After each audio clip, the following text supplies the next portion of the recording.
나소 다데 드린딜리아다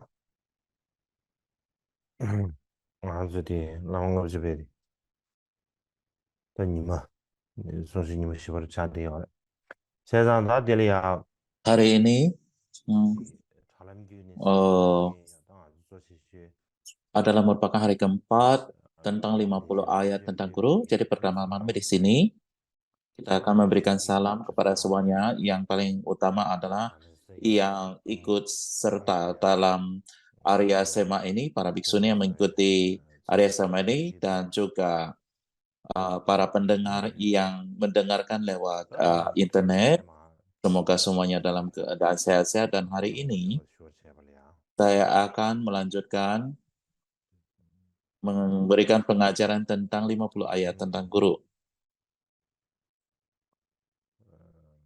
대쇼 까마찌니 쇼 안디 스크린 쉐어 오케이 Mohon tunggu sejenak, saya akan mempertunjukkan layar saya dulu. 안데레야 나 가자 공도 아주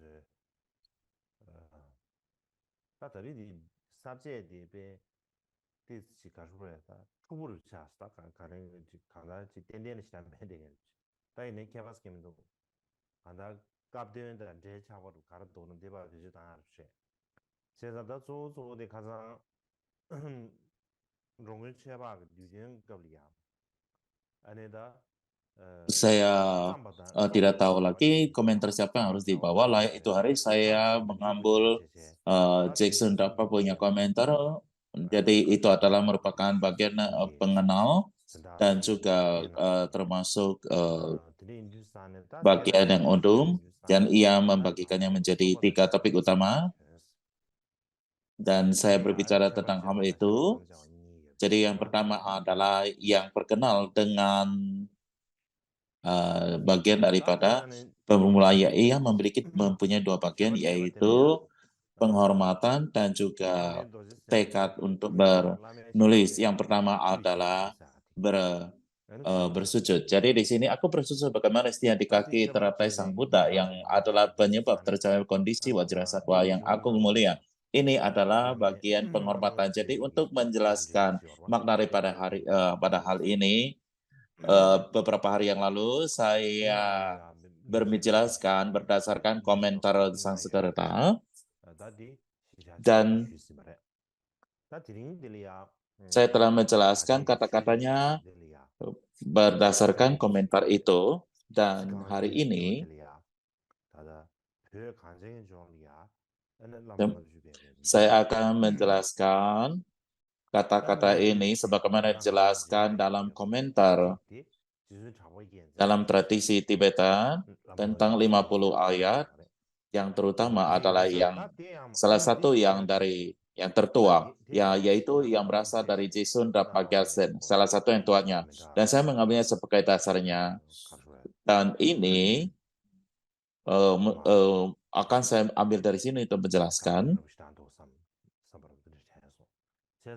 Dan beberapa poin-poin yang mendalam yang berbeda dari komentar-komentar lain. Jadi saya akan menjelaskan berdasarkan ini.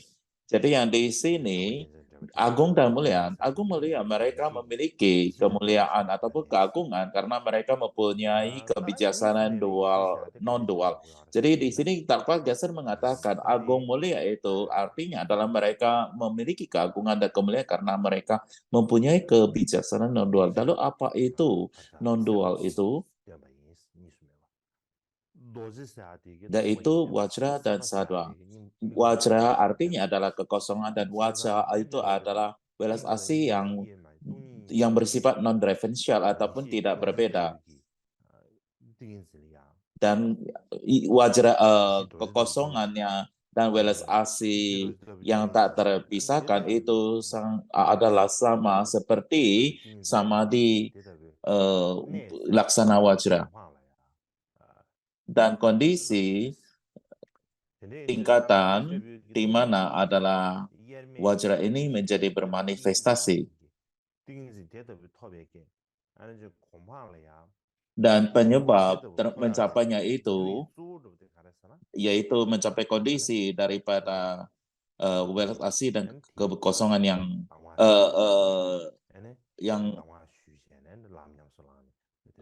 kekosongan dan welas asih yang tak terpisahkan adalah menerima instruksi daripada guru dan kemudian mempraktekannya, dan kemudian kita mempraktekannya, maka kita dapat mencapai kondisi daripada meditasi laksana wajra. Itu semata-mata karena kita mengikuti sang guru, mengikuti instruksi daripada sang guru. Jadi, mencapai kondisi yang tak terlampaukan dari wajra sattva itu sangat tergantung pada guru. Dan kita bersujud pada bagian yang terbawa daripada sang guru, yaitu kaki sang guru. Kaki itu adalah bagian terbawa. Jadi kita bersujud pada bagian terbawa daripada sang guru. Dan kita berbicara, ya, kita bersujud kepada guru. Bersujud kepada guru itu artinya adalah kita memberi hormat kepada guru. Jadi bersujud itu dengan bagaimana? Yaitu bersujud dengan respect, dengan tubuh, ucapan, dan batin kita.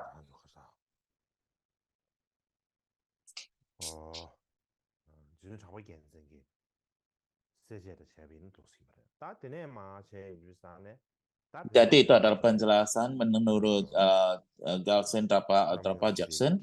Dan berikutnya adalah komentar yang sangat terkenal tentang 50 ayat di dalam Tibetan, yaitu komentar berdasarkan Tsongkhapa ataupun yang dibuat oleh Tsongkhapa. Untuk menjelaskannya berdasarkan komentarnya, ia mengatakan, aku bersujud sebagai namanya pada kaki teratai sang guru yang adalah penyebab tercapai kondisi wajra sattva yang agung dan mulia. Kita berbicara tentang bersujud, lalu apa yang kita bersujud? Kita bersujud pada siapa? Yaitu kaki teratai sang guru yang kita bersujud padanya ataupun kita hormat. Dan kaki sang guru sendiri diumpamakan dengan bunga teratai.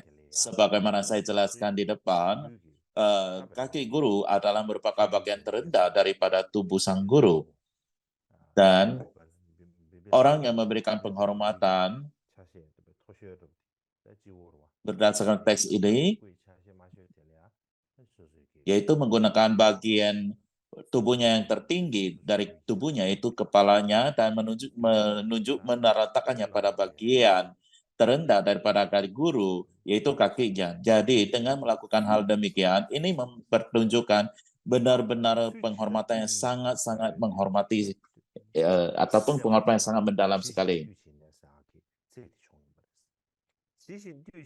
Lalu bagaimana kita bersujud? Yaitu sebagaimana mestinya. Jadi kita bersujud harusnya sebagaimana mestinya.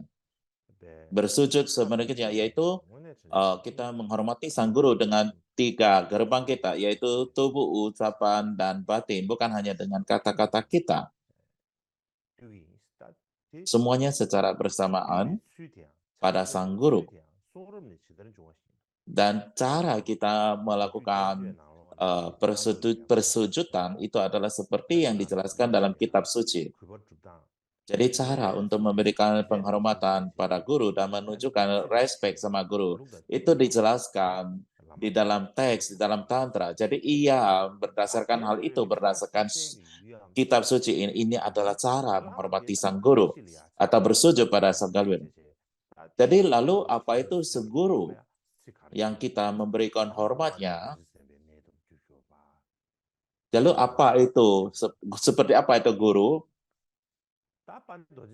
Yaitu kita mengatakan guru itu adalah yang merupakan penyebab daripada kondisi daripada wajah sattva, atau dikatakan di dalam abad ke-7 dikatakan abad ke-7 dari Pahewajra dikatakan bahwa kemuliaan itu adalah agung mulia, itu adalah kebijaksanaan non-dual. Kenapa kita Karena kita menyebutnya guru itu adalah agung dan mulia. Lalu agung itu apa maksudnya? Agung itu dari bab ke-7, dari yang pertama, dari 2 buku Vajra. Agung mulia itu adalah kebijaksanaan non mulia. Mereka adalah akar penyebab pencapai tingkatan atau level Wajra Satwa yang memiliki keagungan kemuliaan. Kebijaksanaan non dola sebagai sifat alami mereka. Jadi ini adalah ini dijelaskan dalam Tantra Puncak Wajra. Mengapa mereka disebut Wajra Satwa? Kebijaksanaan pencapaian tertinggi disebut Wajra. Jadi Dhammakaya itu adalah Wajra, dan sebenarnya Nirmanakaya itu adalah Satwa. Jadi saat beliau bangkit dari Wajra, kebijaksanaan beliau disebut Wajra Satwa. Jadi Wajra Satwa dengan demikian memiliki 2 tubuh, yaitu Dharma kedua tubuh yang tidak terpisahkan. Jadi ini adalah kondisinya. Jadi sebab utama apa yang kita gantung padanya untuk mencapai tingkatan ini, sebab utamanya adalah guru yang agung mulia, dan untuk alasan itulah penyebab utama mencapai kondisi Wajra Satwa, kondisi daripada gabungan daripada 2 kaya Wajra Satwa itu, yaitu mengikuti seorang guru. Ini menjelaskan tentang penghormatan. Dan berikutnya adalah ya, kita memiliki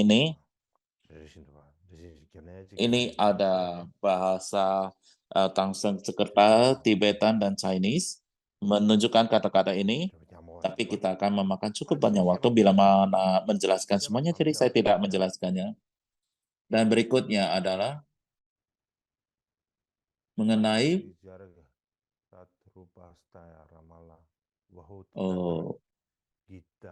menggubahnya. Ini adalah Sanskerta yang dibaca Holiness adalah Sanskerta.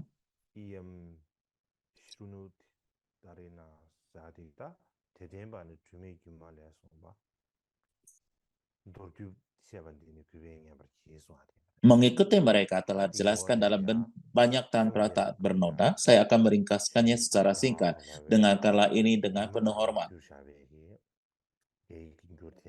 Jadi ini ada terjemahan dari dinasti Song, dan kemudian ada terjemahan selama masa Kuomintang,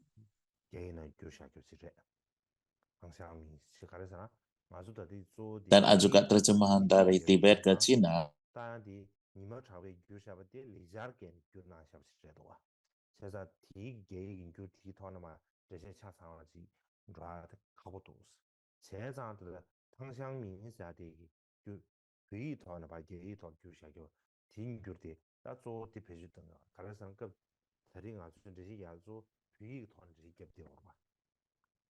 Dan karena penjelasannya utama adalah berdasarkan yang Tibetan, dan untuk alasan itulah saya akan mempersajikan yang kedua, dan kemudian adalah terjemahan ke dalam bahasa Inggris.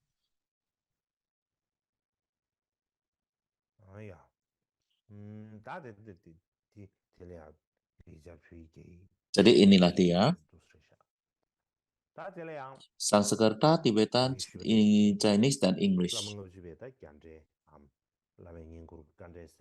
Sebagaimana saya jelaskan sebelumnya, terdapat komentar Sanskerta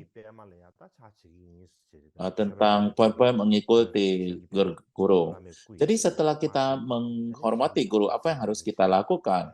Ya, menurut komentar Sanskerta, setelah kita memberikan hormat kepada sang guru, bagian terendah daripada guru, apa yang kita lakukan?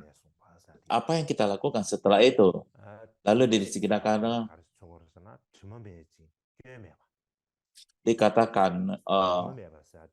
dikatakan di sini adalah mengikuti mereka, dijelaskan dalam banyak tantra yang tak bernoda. Tantra yang tak bernoda, apa itu tak bernoda? Tak bernoda artinya murni dan tanpa celah. Dengan kata lain, Tak bernoda itu artinya adalah itu adalah benar-benar bersih dan tidak ada kesalahan. Penjelasan yang lain adalah dalam konteks ini mereka itu tidak ada noda daripada ketidakbajikan. Itulah cara kita harus memahami kata tanpa noda di sini. Jadi dalam hal ini ketika kita berbicara tanpa noda, why? Kenapa kita harus menyebabkan hal ini? Karena di dalam konteks ini kita menjelaskan, penulis daripada 50 ayat tentang guru, ia sendiri ketika menulis hari ini, menulis tulisan ini, beliau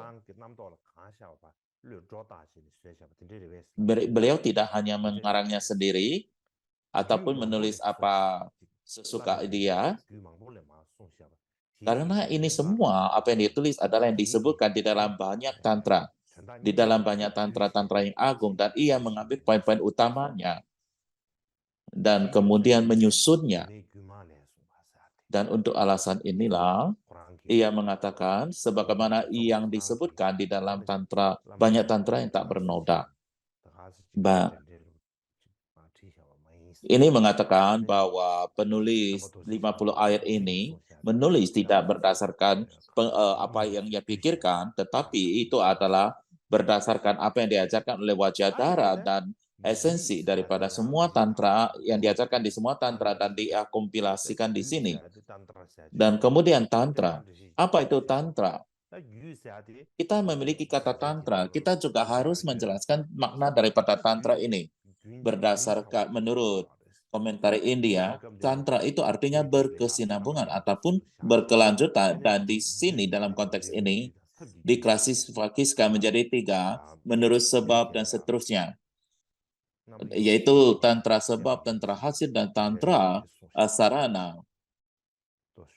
Jadi ia mengkelompokkan tantra berdasarkan 3 cara ini. Mohon tunggu sejenak.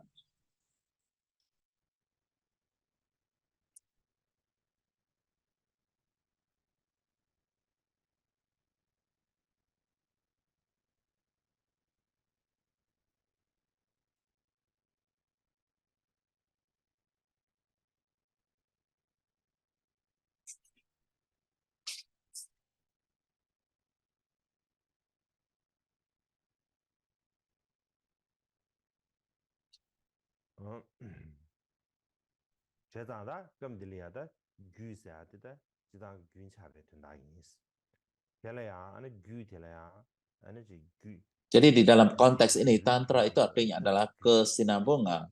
Dan waktu kita berbicara tantra, ada tantra sebab, tantra hasil, dan tantra sarana. Jadi dengan demikian terdapat 3 jenis tantra yang berbeda. Kita berbicara tentang tantra kausal atau penyebab.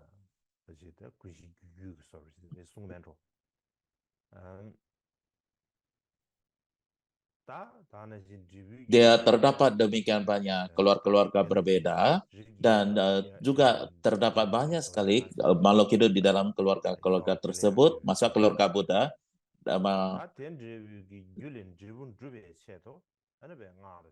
Maka tantra hasil dari klasifikasi Wajadara agak berasal dari perbedaan keluarga-keluarga ini.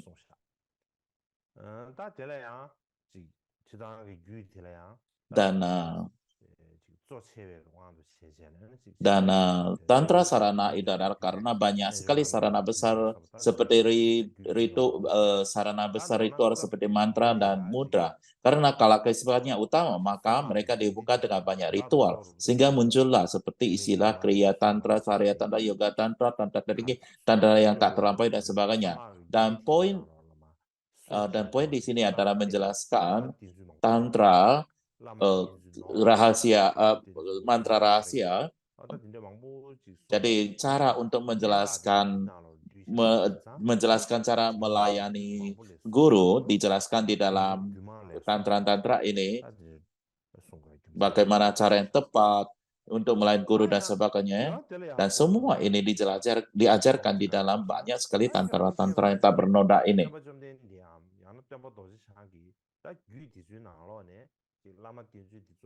Dan kemudian Bhagavan Jadi dikatakan jika Bhagawan sendiri yang mengajarkan semua tantra tersebut, maka untuk bagi Anda untuk menuliskannya itu lagi, maka sebenarnya nggak perlu lagi. Karena Guru Wajradhara sudah menuliskannya, maka tunjukkan saja ajarannya, nggak perlu untuk menuliskannya lagi. Nggak usah menuliskan semua ini lagi. Jadi untuk menjelaskan hal ini, maka saya akan merangkukannya secara ringkas. Ya. Jadi, sang penulis mengatakan, saya menjelaskan secara singkat untuk menghilangkan keraguan seperti yang dikatakan di atas itu. Alasan untuk melakukan itu karena Guru Wajradhara mengajarkan bagaimana mengikuti guru di dalam banyak tantra, dan kita ketahui bahwa terdapat sedemikian banyak tantra dan kamu harus membacai semua itu. Jadi Anda tidak mungkin bisa. Jadi kemungkinan Anda tidak mampu untuk membaca semua itu. Banyak sekali orang tidak mempunyai cukup waktu untuk membaca semua itu, mempelajari itu. Dan juga sulit untuk melakukan hal itu. Dan untuk alasan itulah, maka kita melakukan dengan cara seperti ini.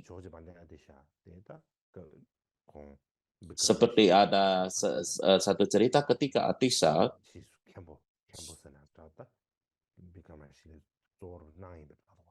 ketika ia jadi kepala sekolah Masila,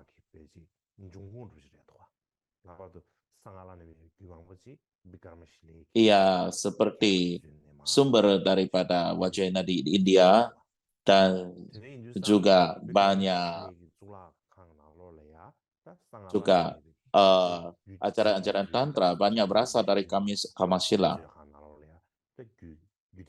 Dan di dalam hal ini, di dalam Kamasila banyak sekali teks-teks tentang Vajrayana ini di perpustakaan. Jadi Atisa sendiri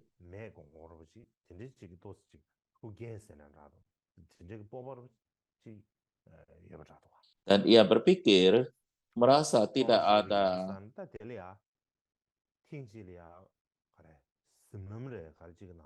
belum membaca semua tantra itu. Dia telah membaca semua tantra itu dan suatu ketika ia di dalam mimpinya ia melihat Tara.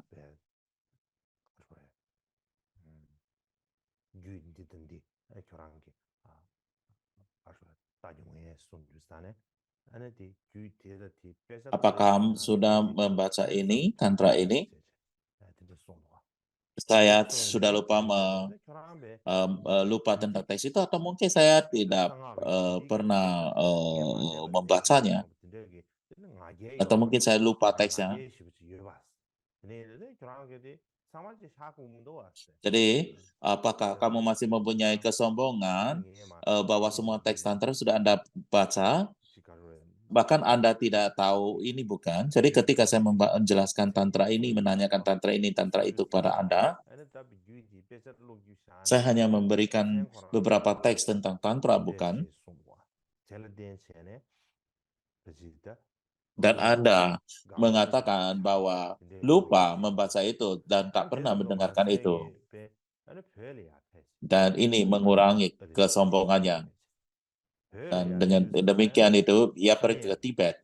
Dan beliau ke Tibet, dan ketika beliau ke Tibet, terdapat satu monastery. Dan ia pertama pergi ke Utsang. Dan kemudian baru ke Samye, wihara terkenal di daerah itu.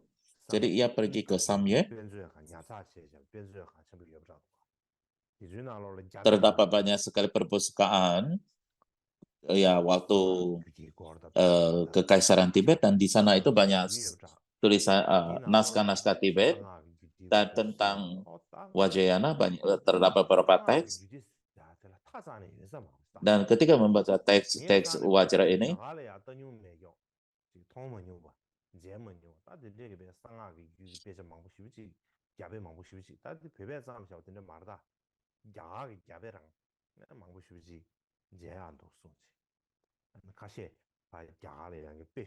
Terdapat sedemikian banyak teks-teks India yang saya belum pernah melihatnya sebelumnya, dan oleh sebab itu ia mencatat beberapa di antaranya dan membawa pulang ke India.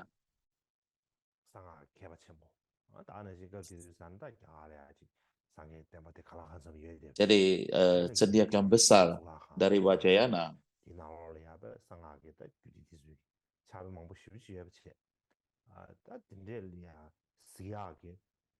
Dan ketika kita berbicara tentang Kamasila pada waktu itu terdapat banyak sekali teks itu, dan ia mempunyai kesempatan untuk membaca semua itu.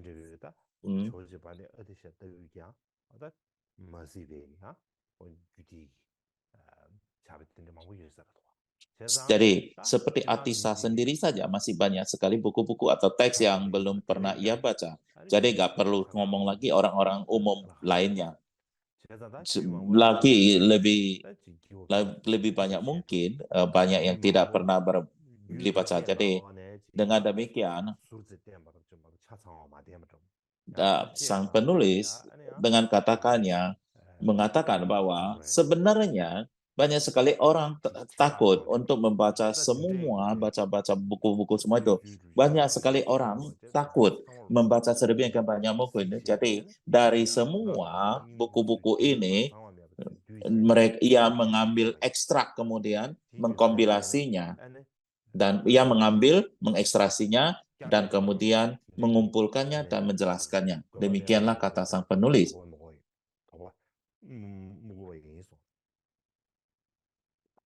Jadi dengan demikian, jadi tidak ada sesuatu yang ia karang. Semua ajaran ini adalah dari tantra-tantra ini. Yang berikutnya adalah mendengarkan. Jadi kita berbicara tentang mendengarkan.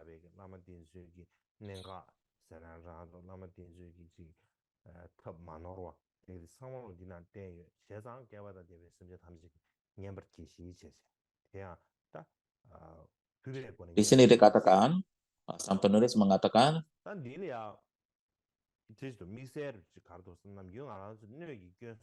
jadi saya menuliskan semua ini di sini, jadi semua orang-orang harus mendengarkan dengan baik. Jadi mendengarkan dengan respect atau mendengarkan dengan baik. Jadi kita mendengarkan, jadi kita berbicara tentang waktu mendengarkan Dharma, kita harus menghindari daripada tiga kecacatan dalam mendengarkan Dharma, yaitu seperti pot yang terbalik, pot yang bocor, dan pot yang beracun. Kita harus menghindari tiga hal ini untuk mendengarkan Dharma. Di India juga, di dalam teks India diajarkan hal demikian ini. Jadi pada umumnya, kita semua pernah mengatakan pada saat mengajarkan Dharma, kita mengatakan bahwa ketika mendengarkan Dharma, kita harus menghindari tiga hal ini, yaitu kita memberi perumpamaan tentang bejana yang cacat ini untuk menjelaskannya. Jadi demikian pula dalam hal 50a ayat ini, jadi di dalam hal ini juga dipergunakan tentang tiga bejana cacat ini.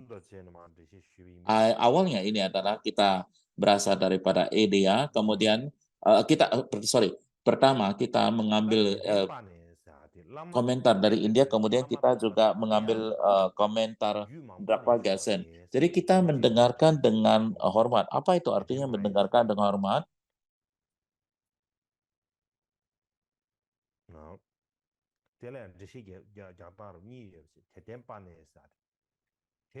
Jadi terdapat dua cara untuk menjelaskan hal ini.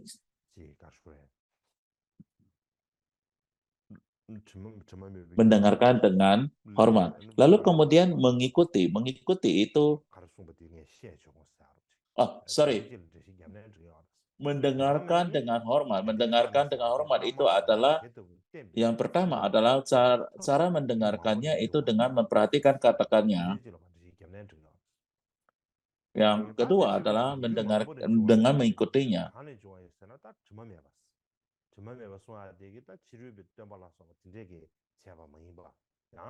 Lalu setelah mendengarkannya itu,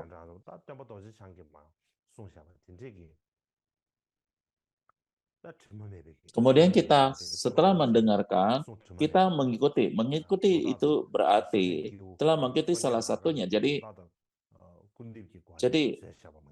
dengan kata lain, mengikuti mereka berarti metode mengikuti seorang guru yang muncul di banyak tantra. Jadi hal ini adalah yang muncul, yang ada di dalam tantra yang tak bernoda. Itu bukan seperti ajaran-ajaran seperti Kama Sutra, non-Buddha, atau ditulis oleh manusia. Mereka diajarkan oleh Buddha yang maha sempurna tanpa proyeksi atau penyangkalan. Sehingga mereka disebut tidak bernoda. Seperti yang saya sebutkan beberapa hari yang lain,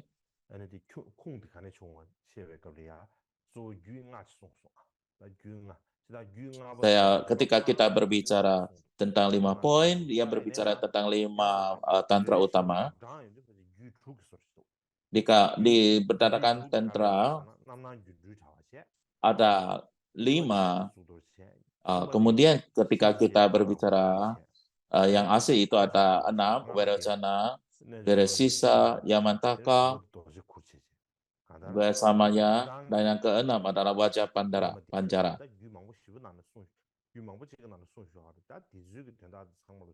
Jadi cara mengikuti guru itu diajarkan di dalam banyak tantra. Dan di antara mereka terutama mengikuti 5 atau 6 tantra seperti yang saya sebutkan sebelumnya. Jadi ia mengambil semua poin utama dari semua itu dan kemudian menuliskannya lagi, menuliskannya lagi. Jadi ini adalah merupakan sesuatu yang diajarkan di banyak tantra, dan tentunya ia diajarkan di dalam banyak tantra. Tetapi walaupun di antara, dan karena diajarkan banyak tantra, maka ajaran ini tersebar di mana-mana. Jadi ia sebenarnya bukan hanya membicarakan tentang hal 50 poin itu, juga mengandung banyak-banyak poin yang utama. Jadi ia mengambil poin-poin utamanya untuk menuliskannya. Dan kemudian J. Tsongkhapa mengatakan demikian. Pada dasarnya adalah sama.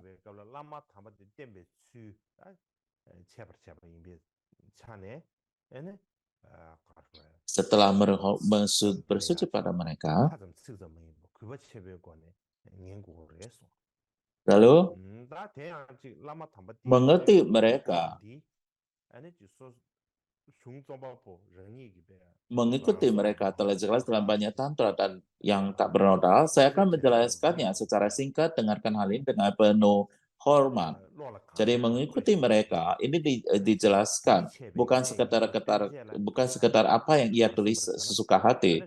Dan untuk menjelaskan, untuk menunjukkan bahwa ini adalah sesuatu yang dapat kita yakini, karena ini semua sudah ada kata-kata seperti dijelaskan di dalam banyak tantra. Jadi ia hanya meringkaskan semua itu.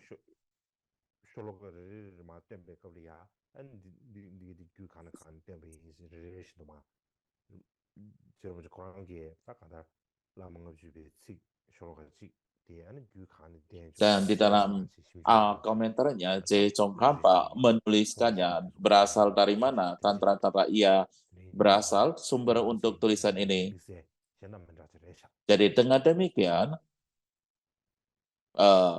komentar dari J. Tsongkhapa agak spesial dan berbeda dari yang lainnya. Kita berbicara tentang mungkin lalu berapa banyak tantra.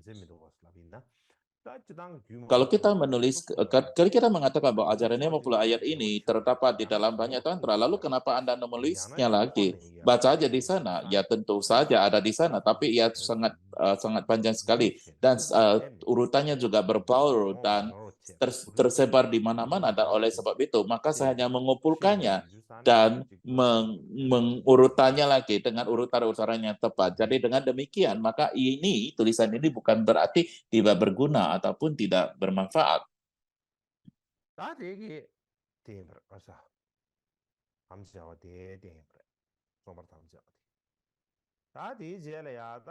Dan ini mengajarkan tentang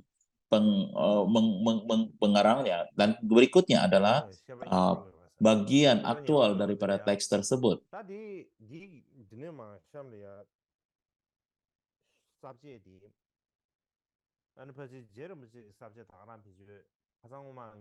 Dan jadi topik ini mungkin saya akan berbicara dari komentar Tsongkhapa yang lain. Saya berdasarkan dari Chinese dan saya rasa saat ini saya akan mengajarkan topik berdasarkan Tsongkhapa. Dan ini adalah outline daripada Drogon Chopa.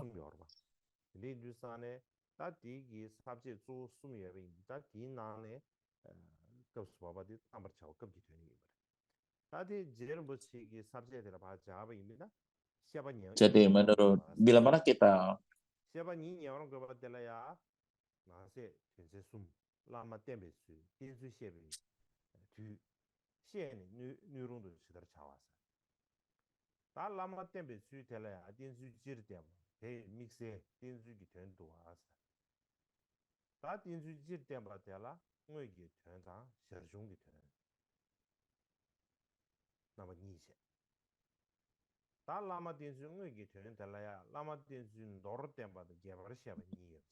ketika kita sampai kepada bagaimana mengikuti guru, kita mempunyai overview tentang mengikuti guru.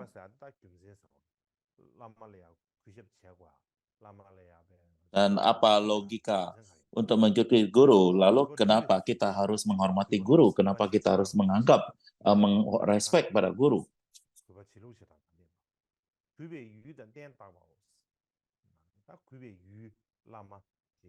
Jadi, logikanya di mana, lalu bagaimana mengikuti guru, dan sebagainya. Jadi hari ini, kita berbicara tentang logika, kenapa kita harus menghormati sang guru.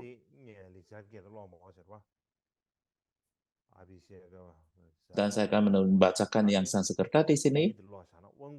Saya tidak perlu untuk membacakan semuanya. Dalam 3 masa, para tathagata yang berdiam di alam dunia di 10 penjuru memberi penghormatan kepada guru wajra yang telah menerima abhiseka tertinggi. Jadi, kita menganggap sebagai guru adalah penting, adalah diajarkan di sini. Keagungan daripada seorang guru, kenapa alasan guru itu penting, diajarkan di bagian sini. Pertama-tama, menjelaskannya berdasarkan Sanskerta komentari tentang poin-poin sulit mengikuti guru. Saya tidak akan membacakan semua kata-katanya dari teks tersebut, namun saya akan memberikan maknanya di sini. Jadi, apa yang dijelaskan di sini adalah berbicara tentang abhiseka ataupun pemberdayaan.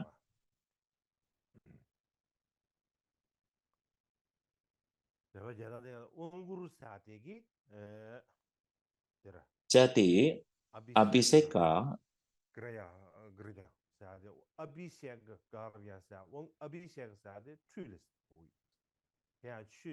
artinya adalah pemandian. Abhiseka itu adalah disebut abhiseka karena membersihkan noda-noda luar daripada tubuh. Disebut tertinggi artinya adalah itu adalah yang paling utama, yang paling tinggi. Dan dalam hal sebab mencapai hasil, ia adalah sebab untuk mencapai hasil tertinggi. Tertinggi artinya adalah paling utama, itu karena ia adalah menjadi penyebab untuk mencapai hasil tertinggi. Jadi, ketika kita berbicara menggabungkan menjadi satu, maka ia menjadi abhiseka yang tertinggi. dalam artinya adalah menjadi sebab untuk mencapai hasil yang tiada tandingnya dan dapat dijelaskan dalam dua cara. Kita dapat memahaminya ia sebagai semua abhiseka. Jadi abhiseka itu diajukan pada semua abhiseka karena semua abhiseka itu mencapai pencapaian tertinggi. Jadi di semua abhiseka, ya, abhiseka tertinggi di sini mengacu pada abhiseka tertinggi dalam Vajrayana.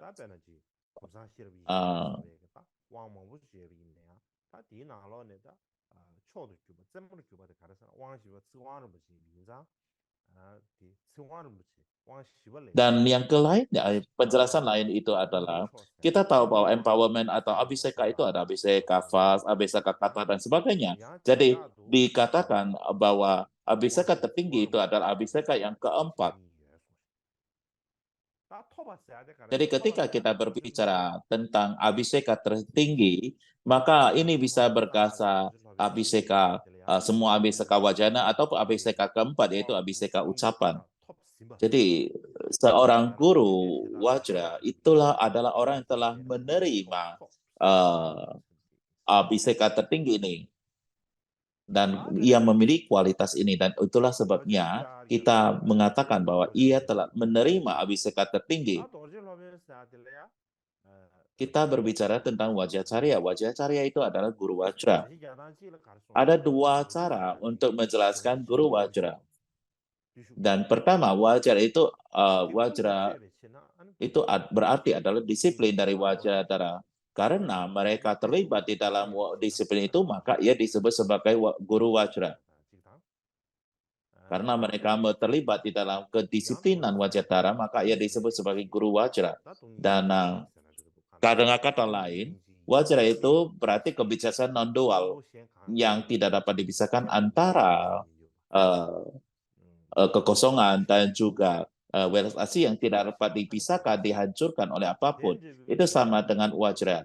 Oleh karena ia tidak dapat dihancurkan dan dimusnahkan, dipisahkan, maka ia disebut sebagai wajra.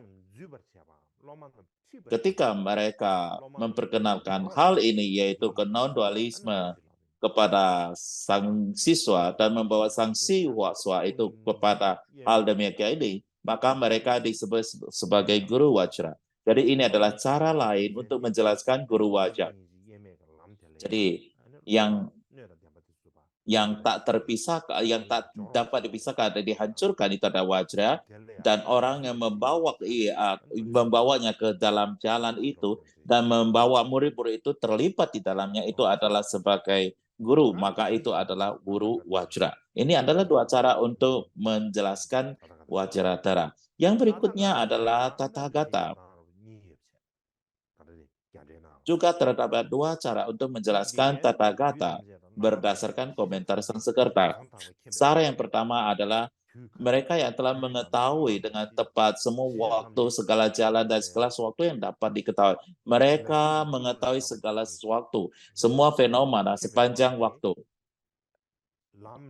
Mereka mengetahui semua itu seperti sesuatu yang ada di telapak tangan mereka. Mereka juga tahu bagaimana menempuh jalan sebagaimana mestinya, dan mereka telah menempuh jalan itu. Maka mereka disebut sebagai Tathagata. Mereka telah menempuh semua jalan itu.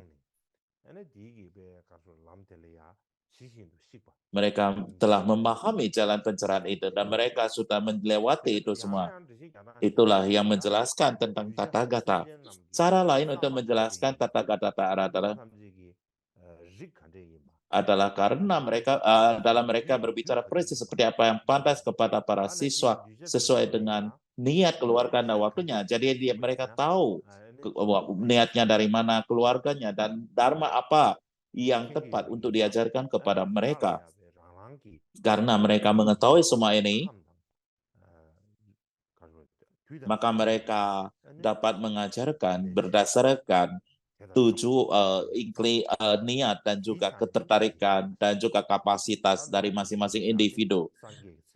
Dan kemampuan mengajarkan dharma demikian itu disebut sebagai Tathagata. Dengan kata lain, Tathagata itu adalah kata lain untuk Buddha. Jadi ini adalah dua penjelasan mengenai Tathagata. Lalu kita berbicara tentang 10 penjuru mata angin. Ya, kita berbicara menjelaskan dulu tentang 10 penjuru. Berarti adalah 4 arah, yaitu timur, selatan, barat, utara, dan tambah lagi timur laut, barat daya, barat laut, timur laut, tempat yang lainnya, serta atas dan bawah. Jadi, totalnya ada 10 arah. Jadi, arah itu ada 10, maka disebut 10 penjuru arah. Yaitu timur, selatan, barat, utara, ditambah timur, laut, barat daya, barat laut, timur laut, serta atas dan bawah, semuanya ada 10. Lalu kita berbicara tentang alam dunia.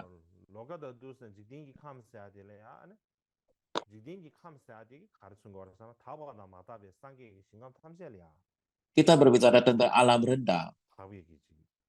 Jadi, kita juga berbicara tentang alam murni Buddha. Seperti misalnya Sukawati, yang tidak murni, seperti misalnya alam ini. Jadi alam dunia ini, itu adalah mencakup semua alam para Buddha. Yang murni dan yang tidak murni, mencakup di dalamnya. Jadi di sini ketika kita berbicara alam dunia, itu adalah alam para Buddha. Yang murni, yang tidak murni, para Buddha. Yaitu timur, barat, selatan, dan atas, bawah, dan semua. Jadi semua Buddha berdiam di 10 penjuru ini. Dan kita berbicara tentang 3 masa.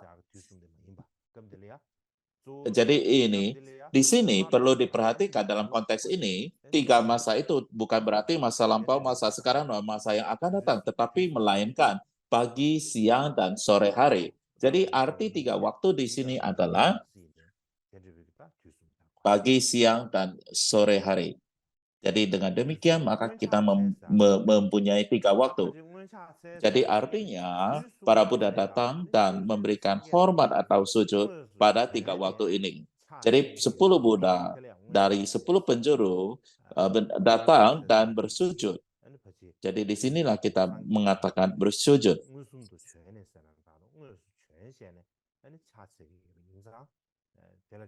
Jadi dikatakan Buddha pada saat 3 masa ini datang dan bersujud.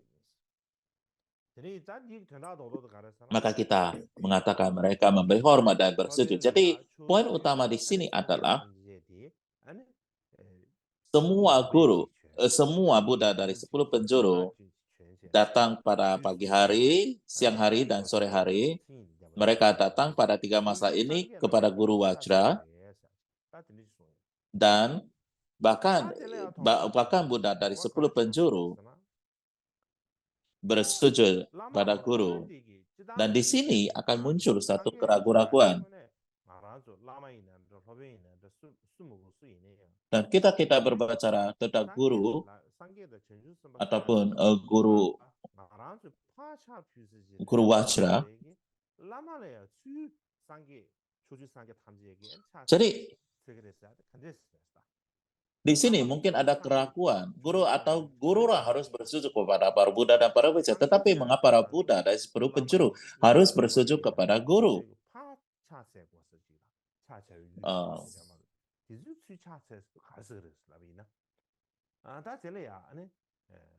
Jadi Buddha adalah objek untuk bersujud. Tapi kenapa Buddha bersujud kepada kita? Apa alasan ini? Jadi di dalam komentar Inggris, Sanskerta ada 2 alasan. Jadi guru, kita berbicara tentang guru yang berkualitas ya. Kita tidak berbicara tentang guru-guru mana-mana pun juga. Kita berbicara tentang guru yang berkualitas.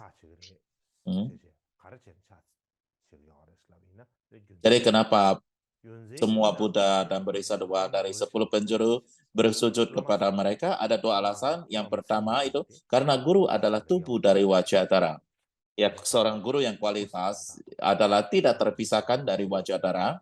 Jadi ia adalah sama seperti guru tubuh dari Wajradhara. Ia tak terpisahkan dari Wajradhara dan oleh sebab itu maka kita bersujud padanya.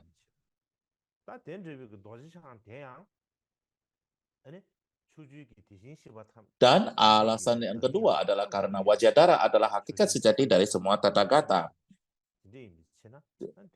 Jadi Wajadara adalah tidak terpisahkan dari hakikat sejati dari semua Buddha Tathagata. Jadi itulah sebabnya kita menghormat kepada mereka, menghormat kepada guru.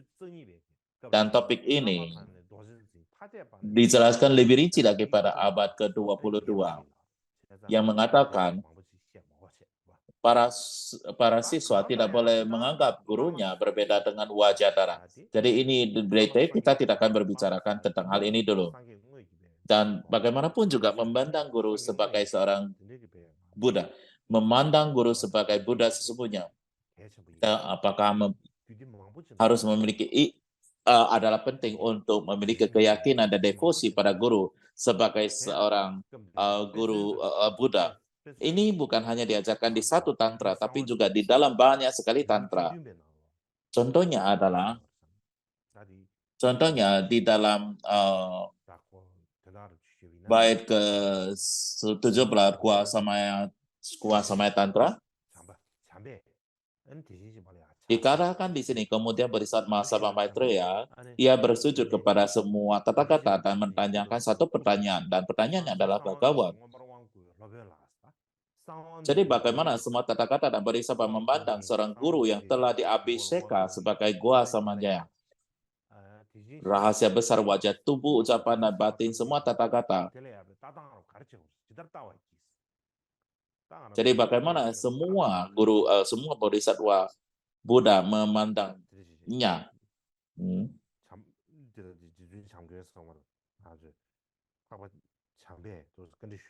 Jadi ini adalah pertanyaan dari Maitreya.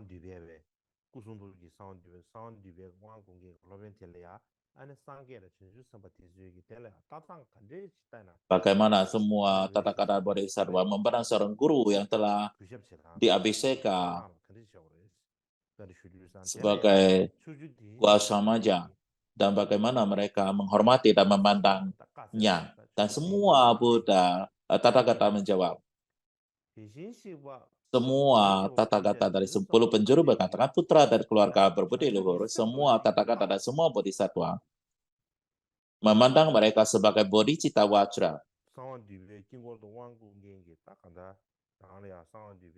Jadi guru yang telah diabhiseka sebagai Gua Samaja, seorang guru yang qualified, yang telah diberdayakan ataupun diabhiseka sebagai Gua Samaja, harus dipandang sebagai Bodhicitta Vajra. Jadi begitulah kita harus memandangnya. Ketika kita berbicara Bodhicitta Vajra, kita akan membicarakannya, tetapi di sini kita akan jelaskan lainnya. Poinnya di sini adalah kita harus memandangnya sebagai Bodhicitta Vajra, bukan seperti manusia biasanya. Dan alasannya adalah Bodhi Vajra dan guru bukanlah dua dan tidak dapat dibagi menjadi dua. Karena seorang guru yang berkualitas dan Bodhicitta Vajra adalah tidak dapat dipisahkan. Mereka tidak dapat dipisahkan. Mereka adalah satu dalam esensi. Jadi itu sebabnya kita harus menghormati mereka.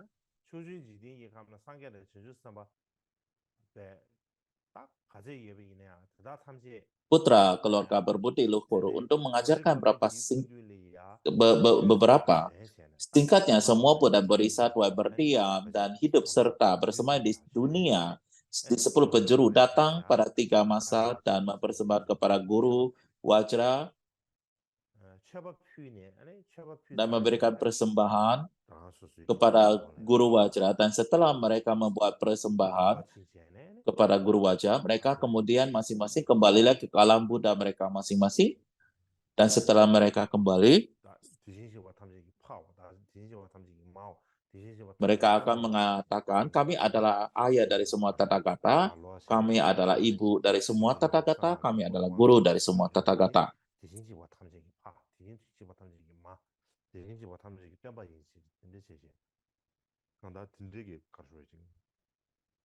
Jadi semua guru adalah ayah dari semua Tathagata, adalah ibu dari semua Tathagata, dan semua guru dari semua tata kata. Dan dalam poin ini, Tsongkhapa menulis dan menjelaskan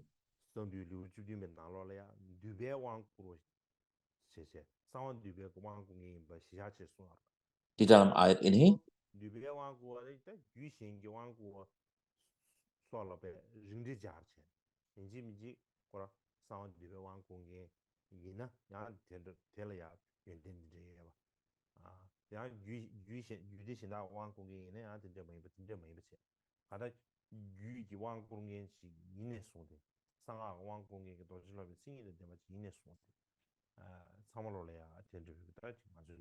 seorang guru boleh memberikan semua abiseka demikian iya, abiseka swasmaya, kita dapat yang berkualifikasi ya adalah dapat dipandang sebagai seorang Buddha. Jadi ya seorang guru wajah yang demikian ini adalah Bodhisattva Vajra, dan Bodhisattva Vajra, Bodhicitta Vajra adalah dapat disebut sebagai Wajatara.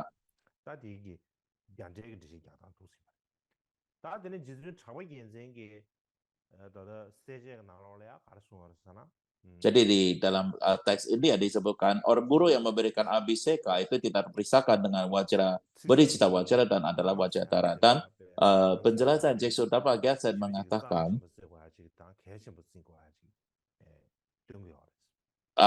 ayat ini mengajarkan hal yang penting bagi kita. Ia mengajarkan mengapa guru itu sedemikian sakral dan penting.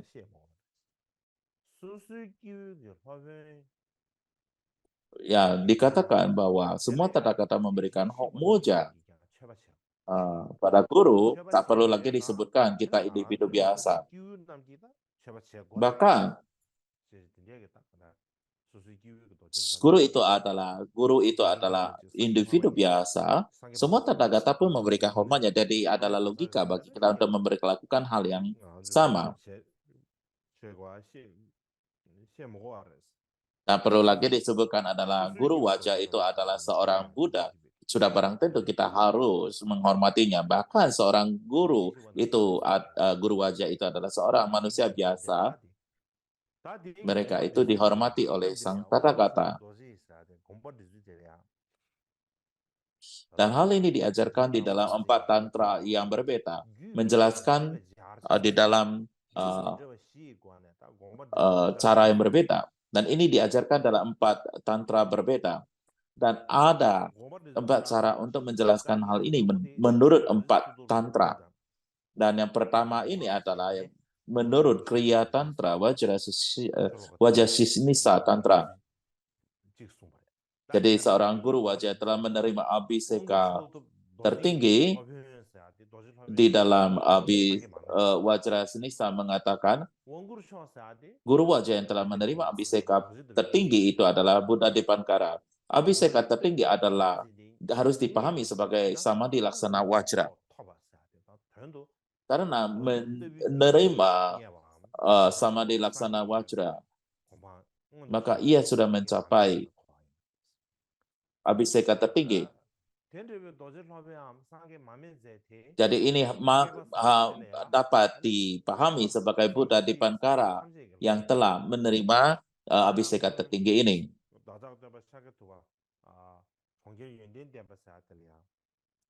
Sesungguhnya guru wajah Buddha Dipankara itu adalah merupakan guru wajah para Buddha di kapal keberuntungan ini. Ketika Buddha Sakyamuni Buddha menjadi Raja Sudrata di kota ini, tata kata Dipankara adalah Bodhisattva Suchandra, dan ia datang dan merupakan guru yang memberikan sumpah Bodhisattva kepada Buddha Sakyamuni. Kemudian ketika Dipankara mencapai pencera, beliau juga menjadi guru bagi Buddha Sakyamuni dan juga bagi lainnya pada kapal keberuntungan ini. Jadi semua tata kata di kalpa yang beruntung ini yang muncul dan yang akan muncul, dan seperti Sakyamuni dan Buddha dan sebagainya, dan semua yang ada di 10 penjuru memberi penghormatan kepada Dipankara. Mereka datang pada 3 masa dan mereka memberikan persujudan padanya.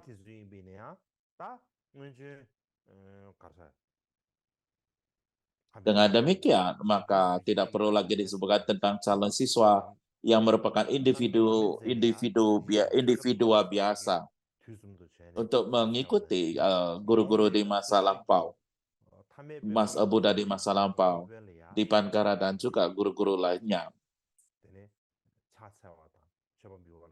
Semua Buddha dari 3 masa memberikan penghormatan pada Buddha di Pankara. Jadi nggak perlu lagi disebutkan murid-murid di masa yang akan datang yang merupakan manusia biasa untuk memberikan penghormatan. Jadi ini adalah menurut Kriyatanda Wahisara. Yang kedua adalah menurut Tantra Maya Sambara. Jadi menurut Tantra Maya Sambara, Abhiseka tertinggi adalah seseorang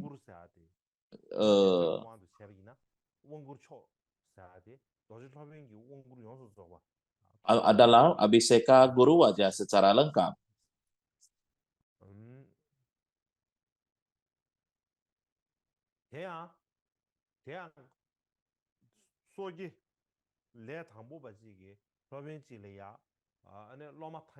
Jadi menerimanya adalah siswa biasa dari seorang guru biasa, dan guru itu, guru dan murid sama-sama adalah umat biasa. Jadi guru itu memberikan inisiasi kepada siswanya dan seterusnya, dan kemudian siswa tersebut kemudian mengetahui ataupun memahami 10 kedemikian dan seterusnya, dan dengan demikian mereka mampu memberikan manfaat bagi makhluk hidup dengan mengajarkan dharma dan seterusnya, dan dengan demikian mereka menjadi guru acara. Dan kita berbicara tentang guru wajah adalah sebagai umat biasa, manusia biasa, dan memiliki kualitas seperti ini. Tathagata memberi penghormatan, itu artinya ada bodhisattva bersujud kepada mereka. Tathagata bersujud pada mereka. Lalu bagaimana cara mereka bersujud? Jadi para bodhisattva yang memberikan penghormatan kepada guru-guru manusia biasa ini adalah sama Tathagata yang memberikan penghormatan. Kenapa? Karena terdapat 5 Tathagata dari 5 keluarga ada di kepala para bodhisattva. Jadi semua bodhisattva mengenakan 5 keluarga Buddha itu di kepala mereka, di mahkota kepala. Jadi ketika para bodhisattva bersujud, mereka juga melakukan hal yang sama, tapi persujudan. Jadi secara singkat, jadi para bodhisattva berdiam di alam di 10 penjuru yang kepalanya dihiasi dengan 5 keluarga Buddha, sebenarnya memberikan penghormatan kepada para guru yang merupakan individu biasa. Yang mengetahui 10 kedemikian,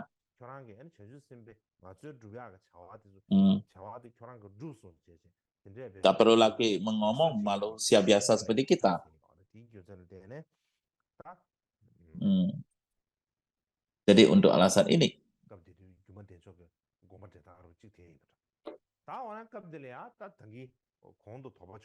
ini menurut Tantra Wanasamanya.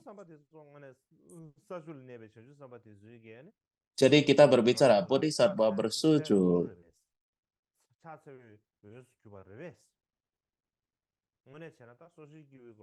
Guru yang merupakan Indo biasa, apakah itu oke? Sesungguhnya bodhisattva harus memberikan penghormatan.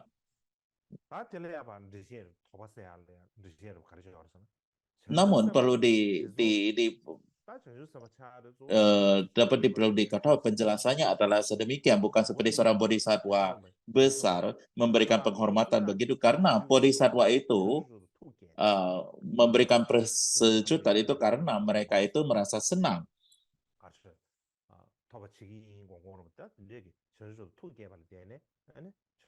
Karena bodhisattva itu membangkitkan bodhicitta ingin membawa semua makhluk hidup kepada pencerahan. mereka, dan ketika mereka sudah membangkitkan bodhicitta, maka mereka akan memberikan manfaat pada semua makhluk hidup.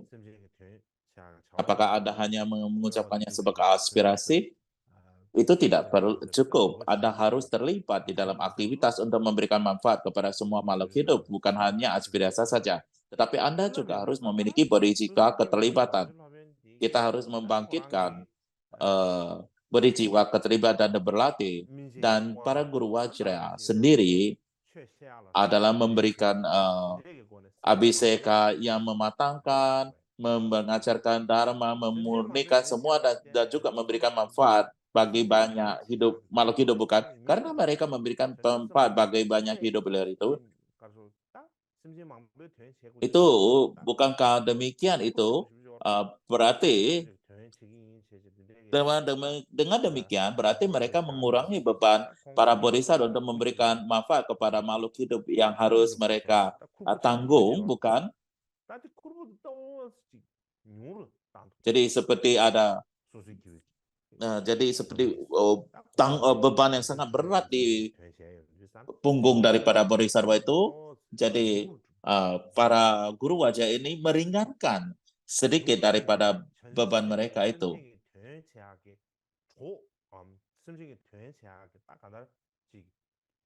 Jadi dengan demikian mereka itu adalah sama seperti orang-orang membantu aktivitas daripada bodhisattva, dan untuk alasan itulah para bodhisattva menghormati mereka. Jadi contohnya adalah satu keluarga memiliki 2 orang tua yang memiliki banyak sekali anak, dan ketika mereka memiliki sedemikian banyak anak, mungkin 10-20 anak, mereka tidak dapat membesarkan anak-anak mereka semuanya, bukan? Dan mereka kemudian ada diberikan kepada saudara-saudarinya. Saya tidak dapat membesarkannya dan membesarkan mereka dan sebagainya, tolong jaga mereka, dan mereka memberikan anak-anak itu kepada saudara-saudaranya ataupun familinya dan mengirim kepada keluarganya, dan kemudian anggota keluarga ini membesarkan mereka anak-anak itu dengan penuh cinta, dan anak-anak tumbuh besar, dan ketika tumbuh besar mereka kembali lagi ke rumah orang tuanya, dan orang tua melihat anak itu sudah besar, dan mereka mengatakan, oh anak-anak lu udah besar, saya kembalikan kepada Anda, maka orang tua yang melahirkannya akan menjadi sangat senang sekali. Anda mengatakan, orang tua, ayo Anda baik sekali, Anda telah membesarkan anak-anak saya. Itu sama seperti meringankan beban-beban kesulitan saya. Anda benar-benar baik membantu saya. Dan mereka akan mengucapkan terima kasih dan juga memberikan hadiah sebagainya. Sama halnya, para guru adalah orang-orang umat biasa, namun bagaimanapun juga mereka melakukan apapun juga yang mereka mampu untuk memberikan manfaat bagi makhluk hidup lainnya, maka beban para bodhisattva menjadi berkurang. Dan mereka berterima kasih. Itulah sebabnya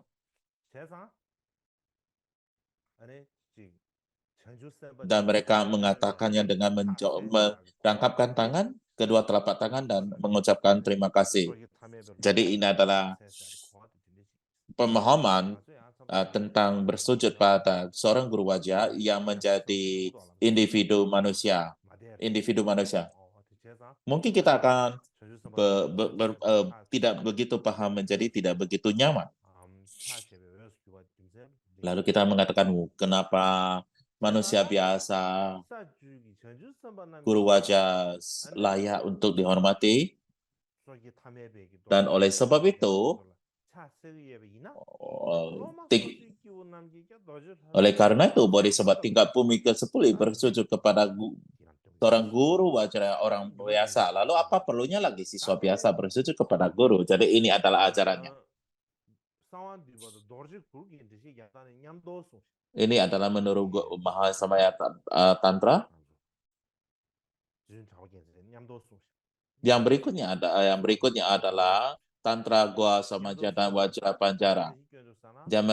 Yang menjelaskan Tapak Kelsen menjelaskan yang 3 dan 4 secara bersamaan. Dan cara penjelasannya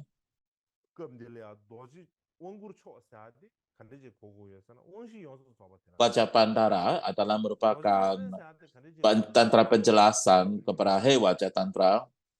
Jadi di sini menurut Gua Samaja dan Wajra Panjara, Abhiseka tertinggi adalah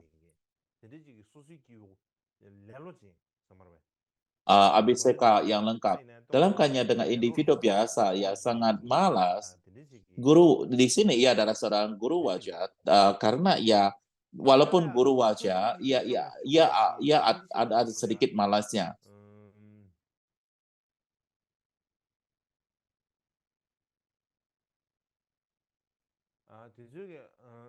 Dan para tathagata berdiam di 10 penjuru, bukan?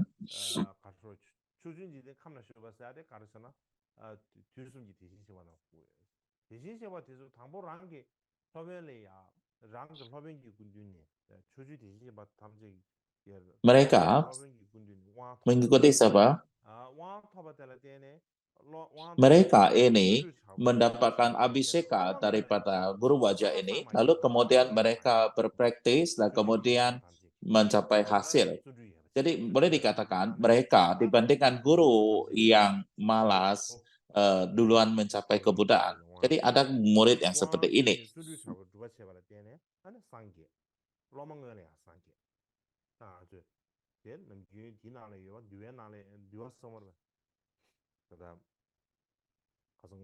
Dalam kondisi seperti ini juga bisa terjadi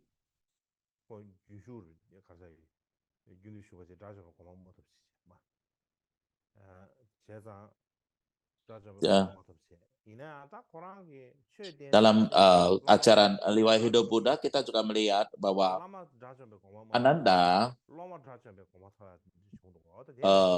belum mencapai arhat, tapi ia mengajarkan murid-muridnya, murid-muridnya mencapai arhat, tapi beliau sendiri belum mencapai arhat. Ya, jadi di sini sama halnya guru wajah ini juga katakanlah ia masih belum mencapai pencerahan, dan murid-muridnya itu mempraktekkan dengan serius, maka ia mencapai kebudaan lebih dulu daripada gurunya. Lalu demi untuk membalas budi atas kebaikan daripada gurunya, jadi juga 3 masa ia akan memberikan persujudan kepada gurunya pada 3 masa. Mereka juga harus seperti seperti para tathagata di masa lampau bersujud kepada para guru di masa lampau. Begitu pula dengan masa kini, masa datang.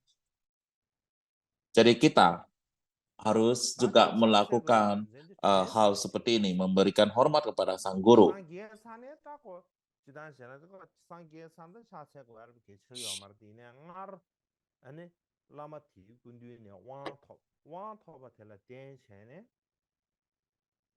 Jadi kita harus karena mereka mencapai kebudaan, karena mereka menerima abhiseka daripada sang guru, dan karena mereka menerima abhiseka itu, mereka mempraktekannya dan kemudian mencapai kebudaannya. Dan untuk membalas kebalikannya, mereka akan melakukan sujud pada guru. Jadi itu adalah alasan untuknya.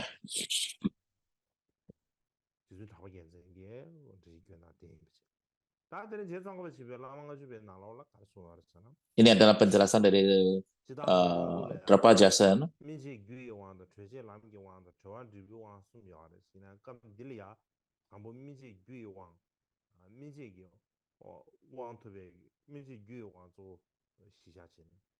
Jadi dari komentar Tsongkhapa tentang 50 syarat tentang guru, abhiseka pembera itu ada 3, yaitu abhiseka sebab akibat, pematangan, dan abhiseka jalan membebaskan.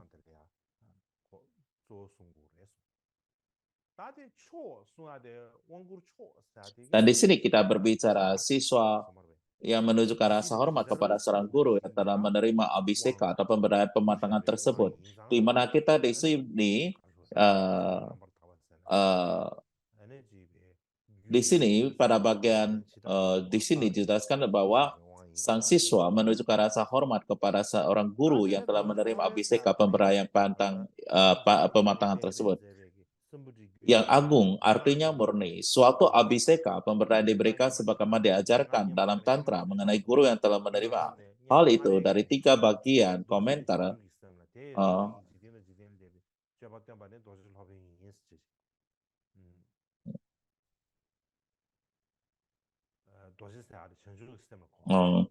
Instruksi kepada inti bijian dalam komentar instruksi kepala bini nanti katakan wajah berarti bodhicitta dan orang yang memperagakan perilaku duniawi langsung karena memiliki sifat tersebut adalah guru wajah sang guru.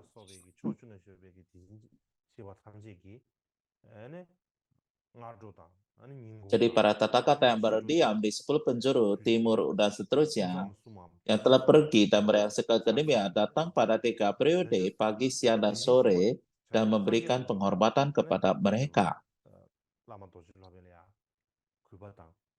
Jadi para Buddha memberikan penghormatan pada guru dengan demikian hormat. Jadi apa perlu lagi menyebutkan siswa lain harus juga memberikan penghormatan yang demikian pula.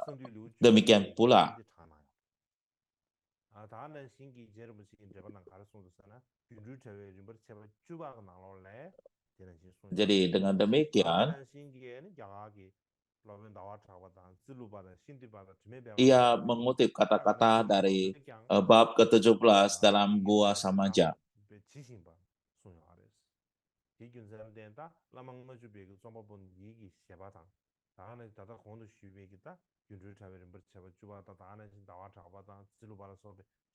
Ya, jadi di sini beliau mengutip kuasa bab ke-17 juga menjelaskan menurut bab ke-10 dari cara ilusi.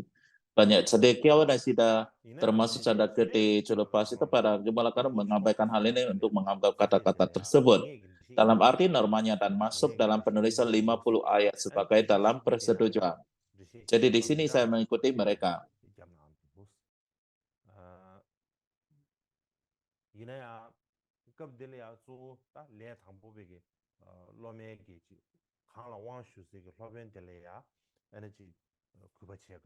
Dan dalam komentar besar mengenai kala cakra saya tak bernoda, saya ini diberikan 2 penafsiran definitif dan manfaat dan dijelaskan sebagai tujuan berbeda dari para tathagata.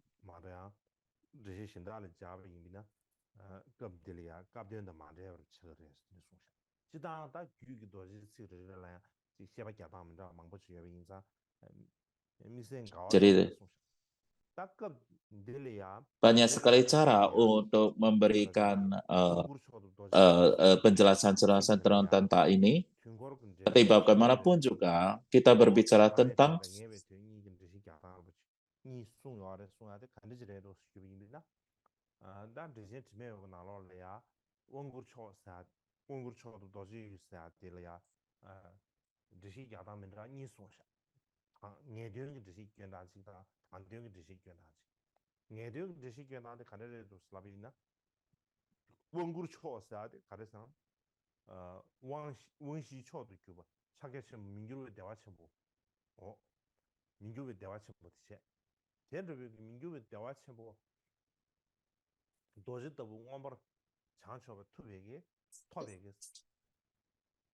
jadi Guru Wajra yang telah menerima abhiseka tertinggi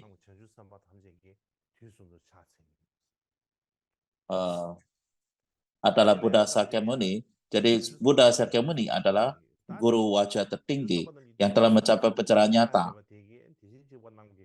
yang dari 4 pemberdayaan kebahagiaan mempunyai tidak berubah ketika para perisa di 10 penjuru memberi penghormatan kepada mereka pada 3 masa. Karena skanda daripada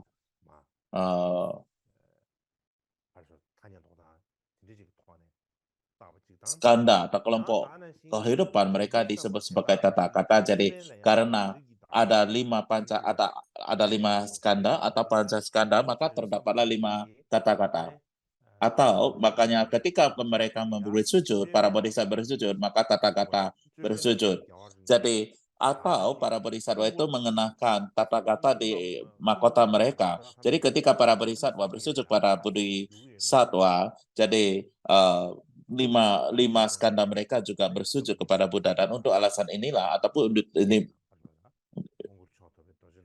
dapat jelaskan dengan cara demikian.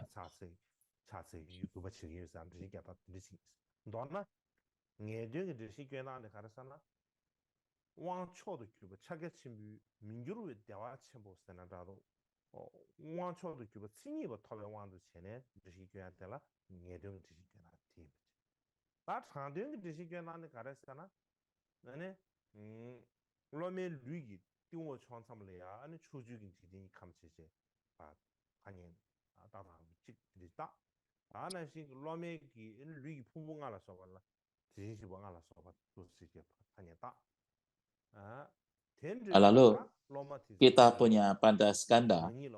Pancaskanda tubuh kita juga adalah body tata kata. Jadi mereka bersama-sama bersujud kepada guru yang memberikan abhiseka tertinggi. Dengan demikian, dijelaskan dengan demikian.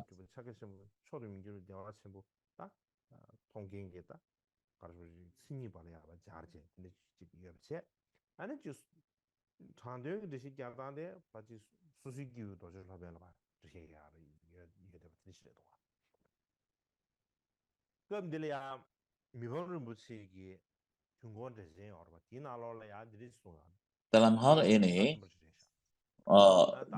dari komentar besar Mipo Rinpoche tentang Kalacakra, ada kata-kata yang sangat penting sekali. Saat ini, tidak ada transmisi abhiseka pemberdayaan. Kadang-kadang, saat ini mereka bahkan tidak memiliki transmisi abhiseka atau pemberdaya.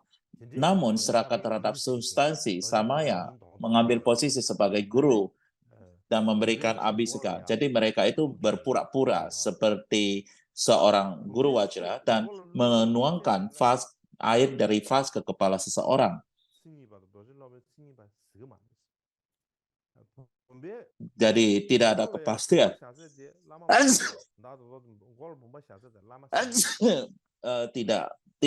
Tidak pasti bahwa seseorang yang menuangkan seseorang menuangkan vas ke kepala orang itu membuat diri Anda menjadi seorang guru, dan itu layak menerima sujud dari para Buddha.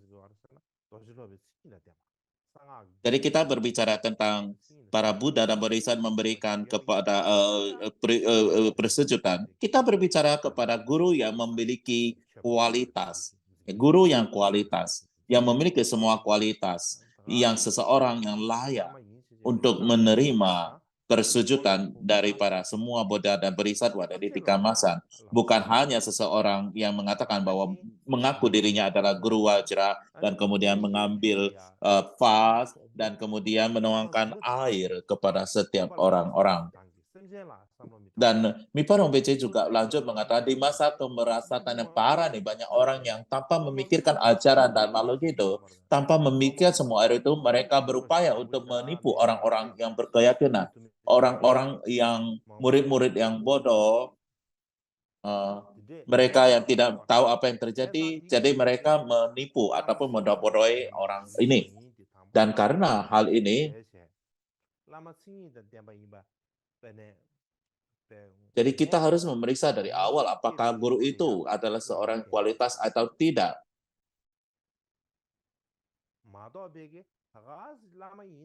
Dan kalau Anda mengetahui ya kualitas itu, baru kita ikutinya. Jadi kita tidak boleh hanya mendengarkan apa yang dikatakan oleh orang.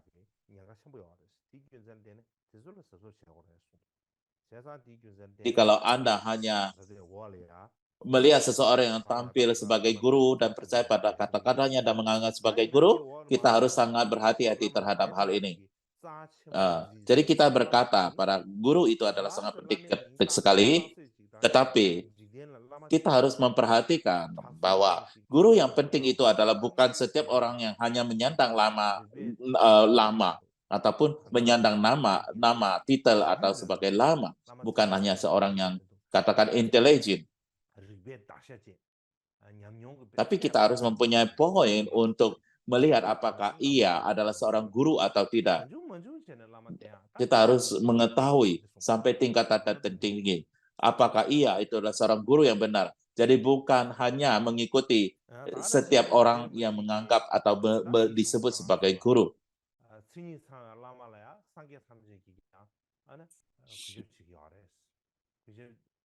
Jadi Zedong Kapa mengatakan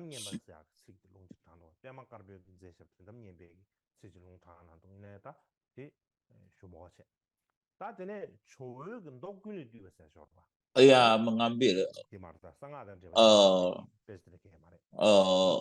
bagaimana bersih pada guru yang berkualitas, ia mengambil daripada pelayan utama dari istri para merata sewa.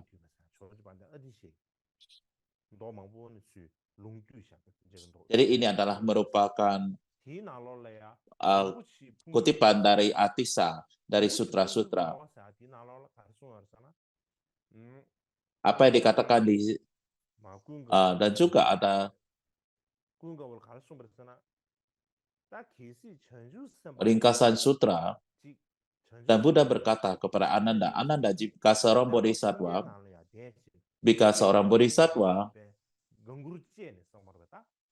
berada di dalam kereta dan menikmati, bergembira dalam 5 kenikmatan indera,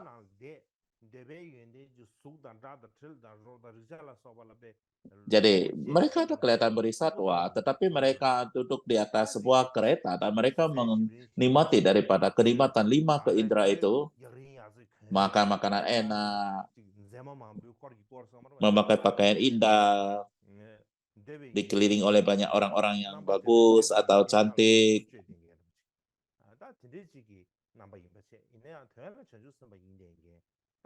Jadi mereka kelihatannya menikmati 5 indera, tapi mereka itu adalah bodhisattva dan mereka berpergian dengan kereta ini. Dan untuk kereta ini kita perlu pengendaranya, bukan? Dan pengemudinya, bukan?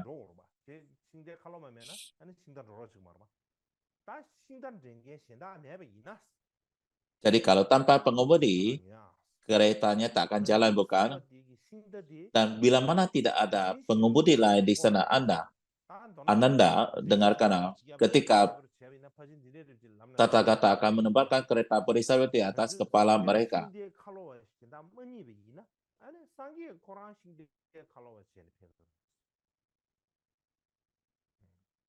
Jadi, ketika kita tidak dapat menemukan kemudinya, jadi Buddha sendiri yang akan menjadi pengemudinya. Jadi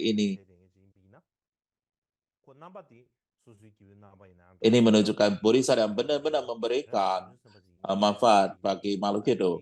Mereka mungkin kelihatan seperti manusia biasa, tapi mereka sesungguhnya adalah bodhisattva. Dan bila mana tidak ada pengemudi di kereta itu, maka Buddha sendiri akan datang dan untuk mengemudi keretanya untuk mereka. Jadi inilah yang dikatakan di sini. Jadi ini adalah merupakan logika dan logik yang sama dari yang disampaikan oleh Zedong Kapa. Jadi saya rasa hari ini cukup sampai di sini.